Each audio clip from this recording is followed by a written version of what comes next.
친구에게서 연락이 와서 와라, 스케치북에 북도는 우리 땅이라고. 월드컵은 벽을 안 느낄래 안 느낄 수가 없었고.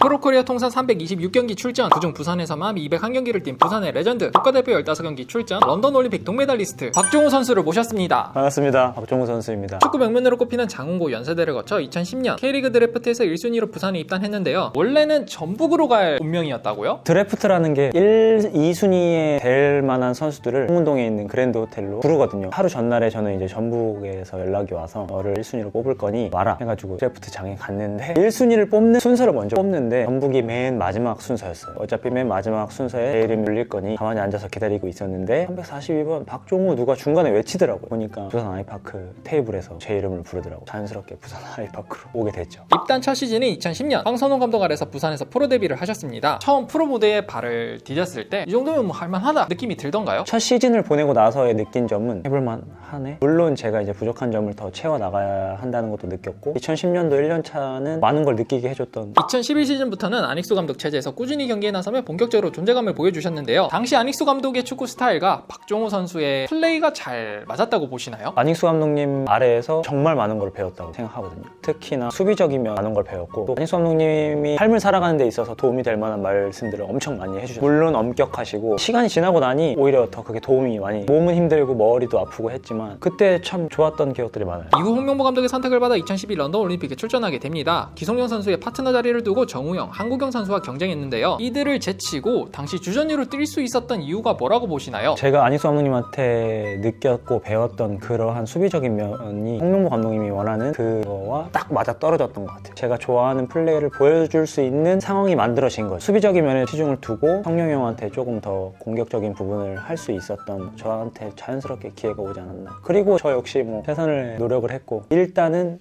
런던행 비행기를 타자. 런던 올림픽에서 동메달을 획득했지만 일본과의 동메달 결정전 후 독도는 우리 땅 플랜카드 세레머니로 큰 화제가 됐습니다. 국제올림픽위원회의 징계 가능성 언급으로 시상식에도 참여하지 못하셨는데요. 당시 상황이 어떻게 흘러간 건가요? 한일전 끝나고 나서 누가 저한테 던져줘가지고 땅에 떨어진 스케치북에 북도는 우리 땅이라고 적혀져 있더라고요. 저희 어렸을 때부터 그렇게 배웠으니 노래도 있고 그거를 이제 저만 보고 만약에 내렸다면 아무 일 없는 건데 메달을 땄다는 거에 기쁘기도 하고 뭔가 이걸 표현하고 싶었나 봐요. 그때 당시 우발적으로 일본 서포터즈가 어딨나 찾아보니 저희 2층 쪽에 보여서 그쪽을 향해 그냥 제 나름 그냥 액션을 취했던 거, 나중에 보니 정치적인 행동이다 해서 시상식에 불참하게 됐죠. 시상식을 한 웸블리 스타디움에 이제 버스 타고 가는 길에 지금 와이프랑 연애할 때였거든요. 근데 와이프가 저한테 괜찮냐고 몇 시간째 검색 순위 1위로 시상식 불참해가지고 이렇게 뜬다고. 도착하니까 이제 저를 따로 부르더니 이게 잘못되면은 전원 메달 박탈까지도 가능하다라고 저한테 이야기를 하더라고요. 근데 그게 뭐 진실이었는지 아닌지는 모르죠. 그러고 나서 이제 친구들은 다 이제 시상식 경기장으로 나가고 저는 보디가드 같은 친구들이 2명이 와서 저를 데리고 경기장 맨 꼭대기 엘리베이터 타고 메달과 제일 먼 곳에서 그걸 지켜봤어요. 뭔가 죄인이 된 느낌이었죠. 한국에 들어올 때도 IOC에서 공개적인 셀레브레이션은 하지 말아달라. 이게 너가 메달을 받는데 영향을 끼칠 수 있으니. 저는 한국에 들어오자마자 환영식 하고 할 때도 화장실에 가가지고 사복을 갈아입고 부모님 차를 타고 바로 그냥 집으로 갔고, 그 이후로 정몽준 명예회장님이 저희 이제 환영해준다고 신라 호텔에서 모일 때도 사실 가면 안 됐어요. 근데 감독님이 전화 오셔가지고 내가 책임질 테니까 와라. 그때 처음 공식 자리에 갔죠. 그렇게 하고 재판 때문에 스위스에 넘어가서 판결이 난 게 줄 수 있겠다 해가지고 그때 이제 메달을 받았죠. 올림픽에서 그 세레머니 때문에 J리그 이적이 무산됐다고요? 올림픽을 치르면서 여러 팀에서 오퍼들이 왔어. 디셀고베, 주빌로 이아타, 뭐 제프 유나이티드. 마무리를 잘하고 가서 계약서에 사인을 할 수 있는 상황이었는데 에이전트한테 연락이 오더라고. 미안하게 됐다. 그렇게 해서 일본행은 무산이 됐죠. 런던 올림픽 이후 부산 아이파크는 아이돌 파크라는 별명에다 올림픽 효과까지 더해져 큰 인기를 얻었습니다. 당시 선수들 사이에서 체감에 드는 인기가 어느 정도였나요? 부산 아이파크 있을 때 최고로 인기가 많았었던 때라고 생각을 하고, 런던 올림픽 한 팀에 3명이 간다는 게 흔치는 않거든요. 저랑 범영이랑 창수 형이 갔기 때문에 동메달과 리그 성적도 굉장히 좋았거든요. 그런 것들이 맞아떨어져서 인기가 많았고, 성혜비 형도 그렇고 지호 형도 그렇고 범영이도 그렇고 다들 인물이 좋으니까 여성 팬분들이 굉장히 많았던 것 같아요. 2013년에는 손흥민, 구자철 선수 등과 함께 아디다스 코리아 후원을 받으셨습니다. 이때 대표팀에서 함께했던 손흥민 선수가 이 정도로 세계적인 선수가 될 거라고 예상하셨나요? 그때 당시에는 흥민이가 막내였고 정말 좋은 선수고 인성도 좋고 형들한테도 잘하고, 이 선수가 한국을 대표하는 선수로 발전하겠다라는 생각은 했어요. 세계적인 선수로 될 거라고까지는 솔직히 생각을 못했던 것 같아요. 2014년 중국 슈퍼리그 광저우 프리로 이적하게 됩니다. 당시 이적을 결심하게 된 계기와 상황을 설명해 주실 수 있을까요? 저는 유럽 진출 생각을 많이 했었는데 상황이 쉽지는 않았고 중국에서 투자를 많이 하는 시기였어요. 부산이라는 구단과 중국 구단 서로가 잘 맞았던 것 같아요. 물론 제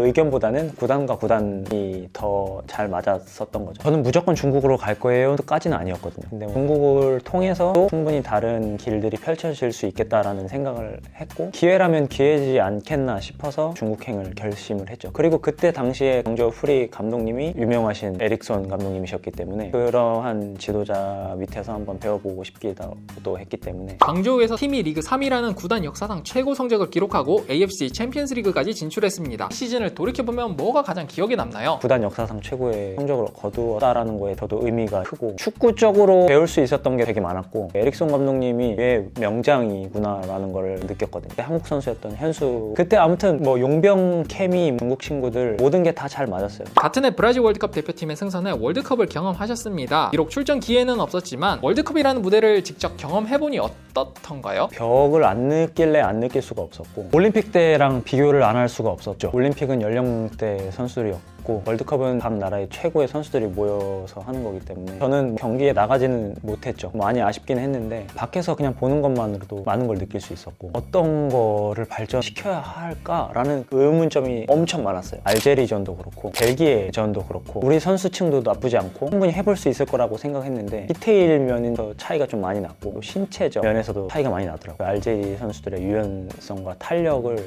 그거를 눈으로 확인하니까 참 충격이었고 벨기에도 아자르 이런 친구들이 충격이었던 게 성룡이 형도 크거든요. 골킥을 해서 성룡이 형은 점프를 해서 헤딩을 하려고 하는데 헬라인은 서서 등을 져서 가슴 트래핑을 하는 걸 보고 이거 어떻게 해야 되지? 벽은 높구나라는 걸 느꼈죠. 2015년 7월 중국을 떠나 아랍에미레이트 프로리그 알자지라로 이적하게 됩니다. 이 이적은 어떻게 추진된 건가요? 국제 시합을 치르게 되면 그 선수의 가치는 당연히 올라간다고 생각을 하거든요. 오퍼가 왔을 당시에 경험해보고 싶어서 갔는데 개인적으로는 너무 좋은 결정이었다고 생각을 해요. 물론 그때 뭐 유럽 진출을 하게 됐다면 더 좋았을 텐데 그때 당시에 제가 그리스에 있는 올림피아코스라는 팀이랑 그 밑에 있는 팀이 있는데 검정색 그 두 팀에서 이야기가 있었었는데 결과적으로는 이적료 때문에 잘 맞지 않은 상황에서 알자지라는 팀에서 성사가 됐죠. 계약이. 알자지라에서는 전북 출신의 레오나르도, PSV 출신의 파르판 등 한국 팬들에게 익숙한 선수들과 함께 뛰셨는데요. 이들과의 에피소드 같은 게 있을까요? 특히 파르판은 박지성 선수, 이영표 선수, 아인토벤 같이 있었고 그 이야기를 되게 많이 했어요. 저도 팍이고 박지성 선수도 팍이니까 저한테 처음에 막 지성팍 장난식으로 지성팍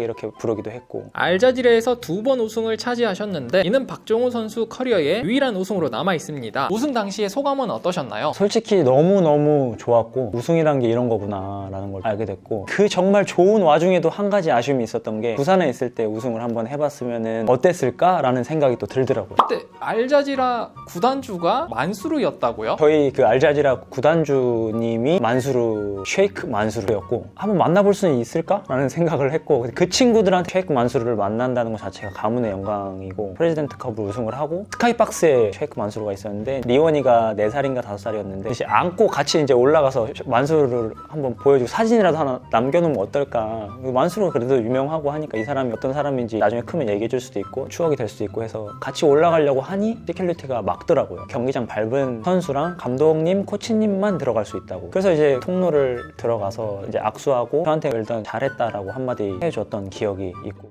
부산이 아니라 수원을 택한 이유가 뭡니까? 도대체 어떻게 강등된 겁니까? 장난치나? 뭔가 안에 꿈틀꿈틀대는 게 있기 때문에